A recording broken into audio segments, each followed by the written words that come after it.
हर हर महादेव.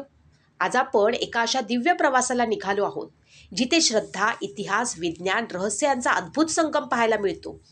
हिमालयाच्या उंच उंच शिखरांमध्ये जिथे प्रत्येक वाऱ्याच्या झुळकीमध्ये महादेवांच्या नामाचा नाद ऐकू येतो, तिथे वसलेले आहे जगप्रसिद्ध केदारनाथ धाम. पण हे केवळ मंदिर नाही, हे स्थान आहे जे हजारो वर्षांपासून करोडो लोकांच्या श्रद्धेचं केंद्र राहिलं आहे. येथे घडलेल्या अनेक घटना आजही विज्ञानाला विचार करायला भाग पाडतात. काही गोष्टींना वैज्ञानिक स्पष्टीकरण मिळाले आहे, तर काही रहस्य अजूनही अनुत्तरित आहेत. 16 जून 2013ची ती भीषण रात्र आजही प्रत्येक भारतीयांच्या स्मरणात जिवंत आहे. संपूर्ण केदार घाटीवरती निसर्गानं प्रलय ओढवला होता. हजारो टन पाणी, चिखल, मोठमोठे दगड आणि झाडे सर्व काही वाहून नेत होते. हजारो लोकांचा मृत्यू झाला. संपूर्ण परिसर उद्ध्वस्त झाला. पण या विनाशाच्या मध्यभागी एक गोष्ट मात्र अक्षरशः चमत्कार ठरली. केदारनाथ मंदिर अबाधित राहिलं. मंदिराच्या मागे येऊन एक प्रचंड शिळा थांबली आणि तिने पुराचे पाणी 2 भागामध्ये विभागले. त्या शिळेला आज संपूर्ण जग भीमशिळा म्हणून ओळखतं. हा केवळ योगायोग होता की दैवी कृपा? हा प्रश्न आजही अनेकांना पडतो. आजच्या या माहितीपूर्ण प्रवासात आपण केदारनाथ मंदिराशी संबंधित इतिहास, पौराणिक कथा, 2013 मधील आपत्ती, भीमशिळेचे रहस्य, मंदिराची अद्भुत बांधकाम शैली, वैज्ञानिक संशोधन, अखंड तेवत राहिलेल्या दिव्याचं गूढ, पंचकेदारांची परंपरा, आद्य शंकराचार्यांचं योगदान आणि आजच्या काळातील केदारनाथ समोरील आव्हाने यांचा सविस्तर अभ्यास करणार आहोत.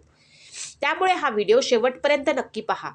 उत्तराखंड राज्यातील रुद्रप्रयाग जिल्ह्यात समुद्र सपाटीपासून सुमारे 11,755 फूट उंचीवरती केदारनाथ मंदिर वसलेले आहे.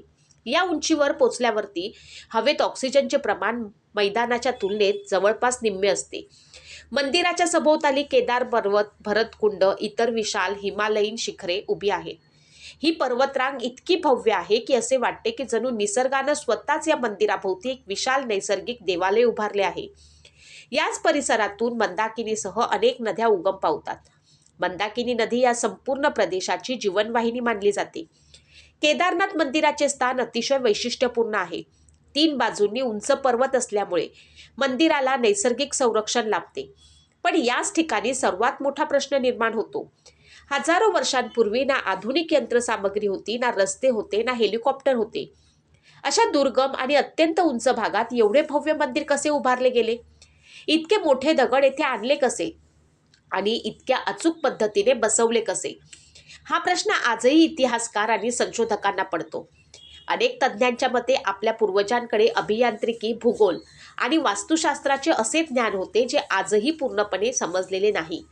आता आपण जाणून घेऊया त्या भीषण रात्रीबद्दल, जिच्यामुळे संपूर्ण जगाचं लक्ष केदारनाथकडे वेधलं गेलं. 16 जून 2013 सकाळपासून हवामान असामान्य होते. काळे ढग दाटून आले होते. सतत पाऊस सुरू होता. संध्याकाळपर्यंत हा पाऊस मुसळधार झाला. चोराबाडी हिमनदी वेगाने वितळू लागली. तिच्यामुळे तयार झालेल्या चोराबाडी तलावातील पाण्याची पातळी धोकादायकरित्या वाढली.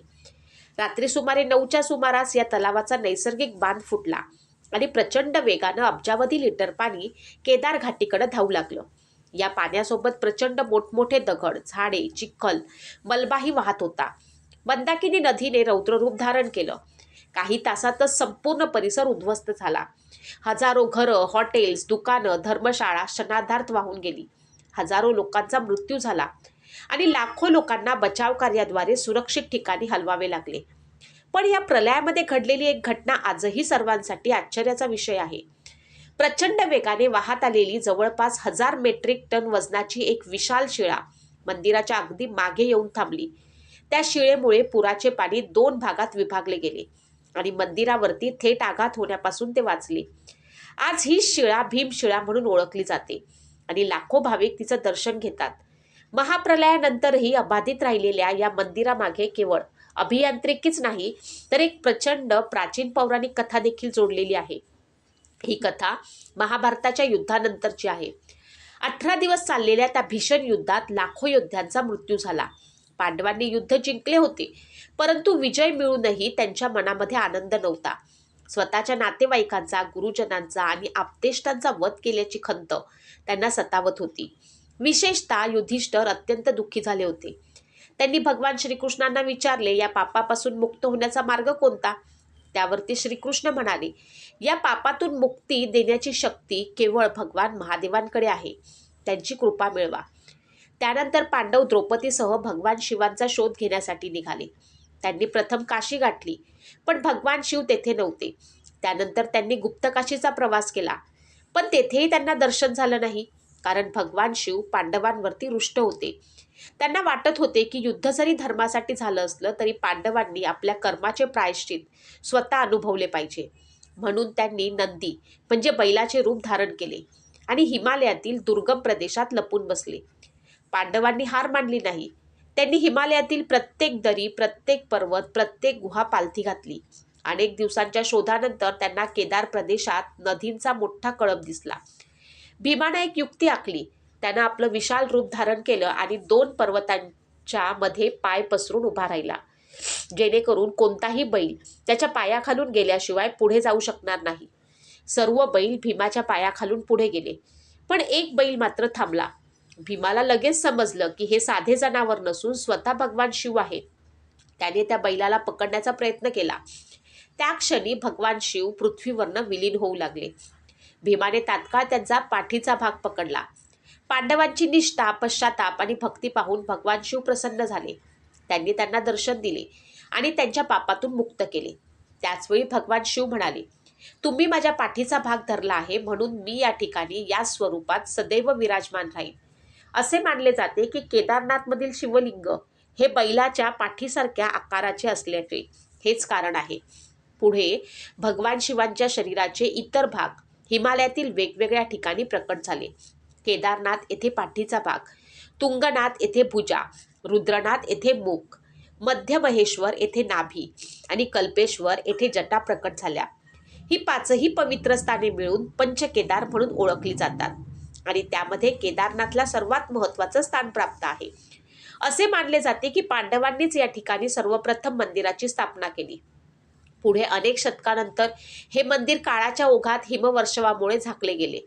त्यानंतर 8व्या शतकामध्ये एक महान संत भारतभर धर्मजागृती करत हिमालयामध्ये आले. ते जगद्गुरू आद्य शंकराचार्य. केरळमधील कालडी येथे जन्मलेल्या या महान तत्वज्ञांनी अत्यंत लहान वयात संन्यास स्वीकारला आणि संपूर्ण भारतभर भ्रमण करत सनातन धर्माच्या पुनर्जीवनाचा महान कार्यभार उचलला. या काळात अनेक प्राचीन मंदिरे दुर्लक्षित झाली होती. केदारनाथ मंदिरही अनेक वर्ष बर्फाखाली दडलेले होते. असे मानले जाते आद्य शंकराचार्यांनी या मंदिराचा शोध लावला, त्याचे पुनर्जीवन केले आणि येथे नियमित पूजा अर्चेची व्यवस्था सुरू केली. त्यांनी 4 धाम यात्रेला संघटित स्वरूप दिले. पूर्वेला जगन्नाथपुरी, पश्चिमेला द्वारका, दक्षिणेला रामेश्वर आणि उत्तरेला बद्रीनाथ अशी 4 धामं निश्चित करण्यात आली. केदारनाथाला पंचकेदारांमधील सर्वोच्च स्थान देण्यात आलं. आजही केदारनाथ मंदिरातील मुख्य पुजारी दक्षिण भारतातून येतात. ही परंपरा आद्य शंकराचार्यांच्या काळापासून अखंड सुरू आहे. असे मानले जाते की केवळ 32 वर्षांच्या अल्पायुष्यात आद्य शंकराचार्यांनी केदारनाथ येथे समाधी घेतली. आजही मंदिराच्या मागील बाजूस त्यांची समाधी आहे आणि लाखो भाविक तेथे श्रद्धेने नतमस्तक होतात. हा केवळ इतिहास आहे की या भूमीमध्ये काही विलक्षण आध्यात्मिक शक्ती आहे? हा प्रश्न आजही अनेकांच्या मनात कायम आहे. आता जाऊया केदारनाथ मंदिराच्या बांधकामामागील असे काही वैज्ञानिक रहस्य ज्यांनी जगभरातील अभियंते आणि संशोधकांनाही आश्चर्यचकित केले आहे. भारतीय पुरातत्व सर्वेक्षण विभागाच्या मते हे मंदिर किमान 12 शतकं जुनं आहे. मंदिराच्या बांधकामासाठी वापरण्यात आलेले दगड सामान्य दगड नाहीत. ते अत्यंत मजबूत केदार गाईन्स प्रकारचे दगड आहेत. प्रत्येक दगडाचे वजन साधारण 6 ते 8 टनांपर्यंत असल्याचे मानले जाते. विशेष म्हणजे हे दगड मंदिराच्या परिसरात उपलब्ध नाहीत. ते सुमारे 20 ते 30 किलोमीटर अंतरावर इथे आणले गेले असावेत, असा संशोधकांचा अंदाज आहे. आता विचार करा, आजपासून हजारो वर्षांपूर्वी ना क्रेन होती, ना ट्रक होते, ना आधुनिक यंत्रसामग्री होती. मग एवढे प्रचंड दगड हिमालयाच्या अशा दुर्गम भागात नेमले कसे आणले गेले असतील? हा प्रश्न आजही पूर्णपणे सुटलेला नाही. पण याहून मोठं आश्चर्य म्हणजे या मंदिराच्या बांधकामात कुठेही सिमेंट, चुना किंवा गारा वापरलेलं नाही. संपूर्ण मंदिर एका अत्यंत अचूक इंटरलॉकिंग तंत्रज्ञानानं उभारण्यात आले आहे. प्रत्येक दगड असा कोरला आहे की तो दुसऱ्या दगडामध्ये अगदी घट्ट बसतो. जणू एखाद्या जिज्ञासू पझलचे तुकडे एकमेकांमध्ये अचूक जुळतात तशी. त्यामुळे मंदिराची संपूर्ण रचना एकसंध बनते आणि भूकंप, हिमवर्षाव किंवा प्रचंड दाब यांचा परिणाम त्यावरती अत्यल्प होतो. 2013च्या महापुरानंतर IIT मद्रासच्या अभियंत्यांनी मंदिराची तपासणी केली. त्यांच्या अहवालात असं आढळलं की मंदिराची जवळपास 99% रचना ही पूर्णपणे सुरक्षित होती. आधुनिक काळातील अनेक कॉन्क्रीटच्या इमारती ज्या आपत्तीत कोसळल्या, त्याच आपत्तीत हजारो वर्ष जुनं हे मंदिर मात्र ताठ उभं राहिलं. भारतीय भूवैज्ञानिक सर्वेक्षण विभागानं मंदिराच्या पायाची तपासणी केली असता असं आढळलं की त्याचा पाया जवळपास 20 फूट खोल असून तो थेट घन खडकावरती उभारलेला आहे. पायामध्ये इंटरलॉकिंग तंत्रज्ञानाचा वापर करण्यात आला आहे. आणखी एक विशेष गोष्ट म्हणजे भारतातील बहुतेक प्राचीन मंदिरे पूर्व पश्चिम दिशेला बांधलेली आहेत, परंतु केदारनाथ मंदिर उत्तर दक्षिण दिशेला उभारलेलं आहे. काही तंत्रज्ञांच्या मते जर मंदिराची दिशा वेगळी असती तर 2013च्या महापुरात त्याचं नुकसान होण्याची शक्यता अधिक होती. देहरादून येथील वाडिया इन्स्टिट्यूट ऑफ हिमालयन जिओलॉजीच्या संशोधकांनी मंदिराच्या दगडांचा अभ्यास केला. त्यांनी असे निरीक्षण नोंदवले की शेकडो वर्षाच्या बर्फ, पाऊस, वादळ आणि तापमानातील तीव्र बदल असूनही या दगडांची गुणवत्ता जवळजवळ तशीच कायम आहे. मंदिराचे शिखरही अत्यंत वैशिष्ट्यपूर्ण आहे. ते पिरॅमिडसारख्या आकारात बांधले गेले असून त्यामुळे बर्फाचा भार समान पद्धतीने वितरित होतो. त्यामुळे छतावर अनावश्यक ताण निर्माण होत नाही. ही संपूर्ण रचना पाहून आधुनिक अभियंतेही आश्चर्य व्यक्त करतात. आपल्या पूर्वजांकडे असे कोणते वास्तुशास्त्रीय ज्ञान होते जे आजच्या प्रगत तंत्रज्ञानालाही पूर्वपणे समजलेले नाही? हा प्रश्न आजही संशोधकांसाठी गूढच आहे. यानंतर आणखी एक अत्यंत धक्कादायक माहिती समोर येते. अनेक वैज्ञानिक संशोधनानुसार 14व्या ते 19व्या शतकादरम्यान म्हणजे जवळपास 400 वर्ष केदारनाथ मंदिर पूर्णपणे बर्फाखाली दडलेले होते. हा काळ लिटल आईस एज म्हणून ओळखला जातो. त्या काळात हिमालयात प्रचंड हिमवर्षाव होत असे. वर्षभर बर्फ वितळत नसे. संशोधकांना मंदिराच्या भिंतीवर हिमनद्यांच्या दाबांमुळे निर्माण झालेल्या खुणा आजही दिसून येतात. याचा अर्थ असा की मंदिरावर शेकडो फूट जाडीच्या बर्फाचा प्रचंड भार होता. सामान्य इमारत अशा दाबाखाली पूर्णपणे उद्ध्वस्त झाली असती, पण केदारनाथ मंदिराच्या भिंती, छप्पर आणि संपूर्ण रचना जवळजवळ सुरक्षित राहिली. 400 वर्षानंतर बर्फ वितळल्यानंतर मंदिर पुन्हा त्या स्थितीत दिसून आले. ही घटना आजही जगातील सर्वात मोठ्या संरक्षक चमत्कारांपैकी एक मानली जाते. काही संशोधक यामागे उत्कृष्ट अभियांत्रिकी मानतात, तर अनेक भाविक यामागे भगवान शिवांची कृपा असल्याचा ठाम विश्वास व्यक्त करतात. आता आपण जाणून घेणार आहोत केदारनाथ धामाशी जोडलेले असे एक रहस्य, ज्याबद्दल अनेक भाविक श्रद्धेने बोलतात आणि ज्याचे संपूर्ण वैज्ञानिक स्पष्टीकरण आजही उपलब्ध नाही. ते म्हणजे केदारनाथ मंदिरातील अखंड दीप. दरवर्षी दिवाळीनंतर भाऊबीजेच्या दिवशी केदारनाथ मंदिराचे कपाट 6 महिन्यांसाठी बंद केले जाते. त्या काळात संपूर्ण परिसर प्रचंड हिमवर्षावाने झाकला जातो. तापमान उणे 25°C पर्यंत घसरते. मंदिराभोवती अनेक फूट बर्फ साचतो आणि मानवी वावर पूर्णपणे थांबतो. कपाट बंद करण्यापूर्वी मुख्य पुजारी मंदिरामध्ये एक विशेष दिवा प्रज्वलित करतात. शिवलिंगाची विधीपूर्वक पूजा करून त्यावरती उबदार वस्त्रे चढवली जातात आणि मंदिराचे दरवाजे पूर्णपणे बंद केले जातात. त्यानंतर पुढील 6 महिने मंदिरामध्ये कोणताही मनुष्य प्रवेश करत नाही. परंतु आश्चर्याची गोष्ट म्हणजे जेव्हा एप्रिल किंवा मे महिन्यामध्ये मंदिराचे कपाट पुन्हा उघडले जाते, तेव्हा हा दिवा तेवत असल्याची श्रद्धा अनेक भाविक व्यक्त करतात. या परंपरेमुळे अखंड दीपाचे रहस्य अधिकच गूढ बनते. काही संशोधकांच्या मते हा दिवा विशेष प्रकारच्या तेलानं आणि पारंपरिक पद्धतीने तयार केलेल्या वातीने प्रज्वलित केला जात असावा. त्यामुळे तो अत्यंत मंद गतीने दीर्घकाळ जळू शकतो. काहींच्या मते मंदिराच्या आतील रचनेमुळे तापमान बाहेरील वातावरणापेक्षा तुलनेने स्थिर राहते. मात्र या विषयावर निश्चित वैज्ञानिक निष्कर्ष उपलब्ध नाहीत. त्यामुळे श्रद्धा आणि विज्ञान यांच्यामध्ये हा विषय आजही चर्चेचा केंद्रबिंदू आहे. स्थानिक पुजाऱ्यांमध्ये अशीही मान्यता आहे की दीपाच्या ज्योतीची स्थिती येणाऱ्या वर्षातील घटनांचे संकेत देते. ज्योत शांत आणि स्थिर असेल तर वर्ष शुभ जाणारे असते, तर ती अस्थिर दिसल्यास नैसर्गिक संकटाची शक्यता व्यक्त केली जाते. ही श्रद्धा असली तरी तिचे कोणतेही वैज्ञानिक प्रमाण उपलब्ध नाही. आता आणखी एक रोचक विषयाकडे वळूया. भारतातील काही प्रमुख शिवमंदिरे जवळपास एकाच देशांतर रेषेच्या परिसरात असल्याचा उल्लेख अनेक लेखांमध्ये केला जातो. केदारनाथ, ओंकारेश्वर, महाकालेश्वर, रामेश्वर यासारख्या काही मंदिरांच्या भौगोलिक स्थानांमध्ये विशेष नामे असल्याचे काही अभ्यासक नमूद करतात. यावरून प्राचीन भारतातील भूगोल, खगोलशास्त्र आणि वास्तुशास्त्र किती विकसित होते याबाबत अनेक चर्चा घडतात. तथापि ही सर्व मंदिरे अचूक एकाच रेषेत आहेत किंवा त्यामागे निश्चित वैज्ञानिक सिद्धांत आहे असा ठोस पुरावा उपलब्ध नाही. तरीही इतक्या प्राचीन काळात दिशांचे, ग्रह नक्षत्रांचे, भौगोलिक मांडणीचे ज्ञान आपल्या पूर्वजांना होते याबद्दल अनेक संशोधक एकमताने बोलतात. भारतीय परंपरेत पृथ्वीवरील ऊर्जा प्रवाह, वास्तुचक्र आणि पवित्र स्थळांची निवड यांना विशेष महत्त्व दिले गेले आहे. त्यामुळे अनेक श्रद्धाळू या मंदिराकडे केवळ धार्मिक स्थळ म्हणून नव्हे तर आध्यात्मिक ऊर्जेचं केंद्र म्हणून पाहतात. याच कारणामुळे दरवर्षी लाखो भाविक हिमालयातील कठीण प्रवास करून केदारनाथ धामात येतात. त्यांच्या दृष्टीनं हा प्रवास केवळ दर्शनाचा नसून आत्मशुद्धीचा, संयमाचा आणि श्रद्धेचा अनुभव असतो. केदारनाथ आपल्याला केवळ इतिहास सांगत नाही तर मानवी श्रद्धा, निसर्गाचा आदर आणि आध्यात्मिक यांचे देखील गूढ नाते समजावून सांगतो. म्हणून हजारो वर्षानंतरही हे पवित्र धाम आजही तितक्याच तेजाने आणि भक्तिभावाने उभे आहे. केदारनाथ धामाशी संबंधित आणखी एक लोकप्रिय आख्यायिका स्थानिकांमध्ये सांगितली जाते. ते असे म्हणतात की एकदा एक परम शिवभक्त अनेक दिवसांचा कठीण प्रवास करून केदारनाथला पोचला, परंतु तो मंदिरात पोहोचेपर्यंत कपाट बंद झाले होते. गावकऱ्यांनी त्याला सांगितले की आता पुढील 6 महिने मंदिर उघडणार नाही. इतका लांब प्रवास करूनही भगवान शिवांचं दर्शन होणार नाही या विचारानं तो भक्त अत्यंत व्याकुळ झाला. अनेकांनी त्याला खाली परत जाण्याचा सल्ला दिला, कारण काही दिवसातच हिमवर्षाव सुरू होणार होता. पण त्या भक्ताने ठामपणे सांगितले, मंदिर बंद झाले असेल पण माझे महादेव येथेच आहेत, मी त्यांना सोडून जाणार नाही. तो मंदिराबाहेर बसून अखंड हर हर महादेवचा जप करू लागला. रात्र गडद होत गेली, थंडी वाढत गेली, बर्फ पडू लागला, पण त्याची भक्ती कमी झाली नाही. मध्यरात्रीच्या सुमारास त्याला एक अघोरी साधू दिसला.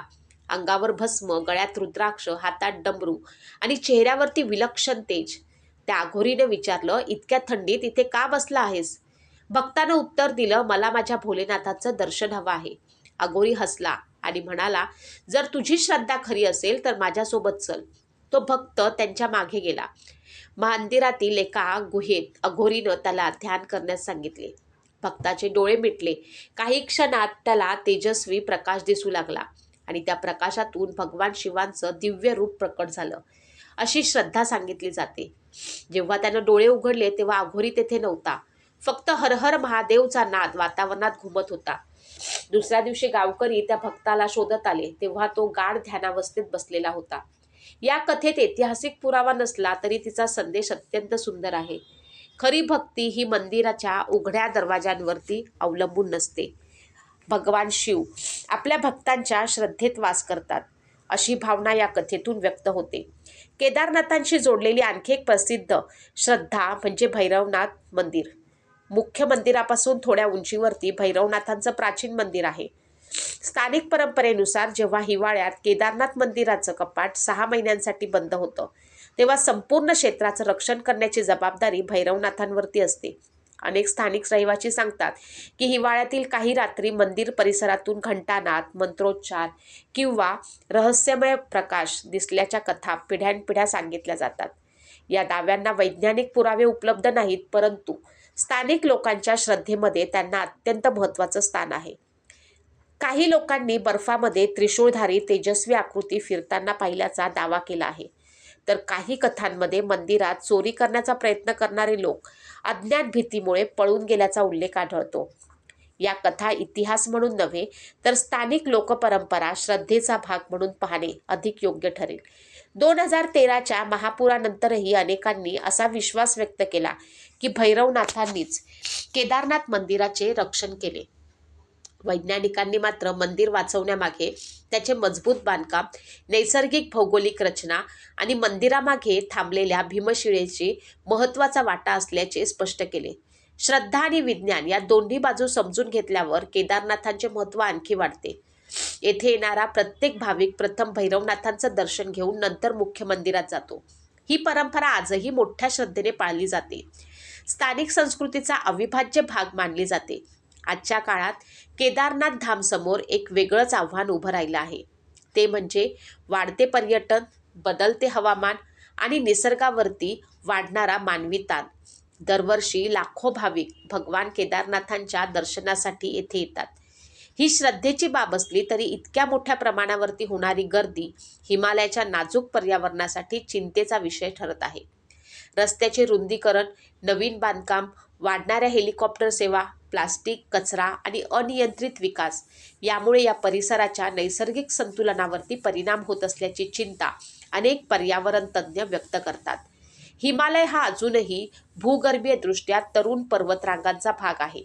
त्यामुळे येथे मोठ्या प्रमाणावरती होणारे उत्खनन आणि बांधकाम भविष्यामध्ये भूस्खलन आणि नैसर्गिक आपत्तींचा धोका वाढवू शकतो, असे अनेक संशोधकांमध्ये नमूद करण्यात आले आहे.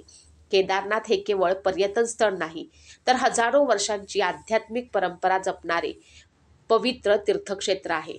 त्यामुळे येथे येणाऱ्या प्रत्येक भाविकानं या भूमीचा आदर राखणं ही देखील आपली जबाबदारी आहे. मंदिर परिसर स्वच्छ ठेवणं, प्लास्टिकचा वापर टाळणं, निसर्गाचं नुकसान होईल असं कोणतंही कृत्य न करणं आणि स्थानिक परंपरांचा सन्मान करणं ही खरी शिवसेवा आहे. केदारनाथची यात्रा ही केवळ डोंगर चढण्याची किंवा फोटो काढण्याची सफर नाही. हा प्रवास माणसाला स्वतःकडे पाहायला शिकवतो. येथे पोचण्यासाठी घाम गाळावा लागतो, संकटांना सामोरे जावं लागतं आणि संयम ठेवावा लागतो. कदाचित म्हणूनच केदारनाथला जाणारा प्रत्येक भाविक परतताना काही ना काही शिकून परततो. या पवित्र भूमीने आपल्याला अनेक संदेश दिले आहेत. 2013च्या आपत्तीनं निसर्गाची ताकद दाखवून दिली. मंदिराच्या भव्य रचनेनं आपल्या पूर्वजांच्या अद्भुत ज्ञानाची साक्ष दिली. पांडवांच्या कथेतून पश्चाताप आणि क्षमेचं महत्त्व कळतं. आद्य शंकराचार्यांच्या कार्यातून धर्म, संस्कृती आणि परंपरा जपण्याची प्रेरणा मिळते. स्थानिक लोककथांमधून श्रद्धेची शक्ती जाणवते. विज्ञान आपल्याला अनेक प्रश्नांची उत्तरं देते, पण श्रद्धा आपल्याला नम्र राहायला शिकवते. या दोन्हीवरती समतोल राखणे हेच कदाचित केदारनाथचे सर्वात मोठे शिक्षण आहे. म्हणूनच जेव्हा तुम्ही केदारनाथला जाल तेव्हा केवळ दर्शन घेऊन परतू नका. त्या हिमालयाकडे शांतपणे पहा, मंदाकिनीच्या प्रवाहाचा आवाज ऐका, त्या पवित्र वातावरणाचा अनुभव घ्या आणि स्वतःला एक प्रश्न विचारा, आपण आपल्या प्राचीन वारशाचं जतन करण्यासाठी काय करत आहोत? कारण केदारनाथ केवळ मंदिर नाही, ती भारताच्या संस्कृतीची, श्रद्धेची, इतिहासाची आणि निसर्गाशी असलेल्या आपल्या नात्यांची जिवंत ओळख आहे. जोपर्यंत हिमालय अभिमानानं उभा आहे तोपर्यंत मंदाकिनी अखंड वाहत आहे आणि जोपर्यंत महादेवांच्या जयघोषानं ही भूमी दुमदुमत आहे तोपर्यंत केदारनाथ धाम मानवाला श्रद्धा, संयम आणि निसर्गाचा आदर करण्याची प्रेरणा देत आहे. हर हर महादेव. मित्रांनो, ही माहिती तुम्हाला आवडली असेल तर व्हिडिओला लाईक करा, आपल्या मित्रांसोबत शेअर करा आणि असाच इतिहास, अध्यात्म आणि रहस्यांनी भरलेल्या माहितीपूर्ण व्हिडिओसाठी आमच्या चॅनलला नक्की सबस्क्राईब करा. कमेंटमध्ये एकदा मनापासून हर हर महादेव अवश्य लिहा. भेटूया पुढील एका नव्या आणि अद्भुत विषयासह. तो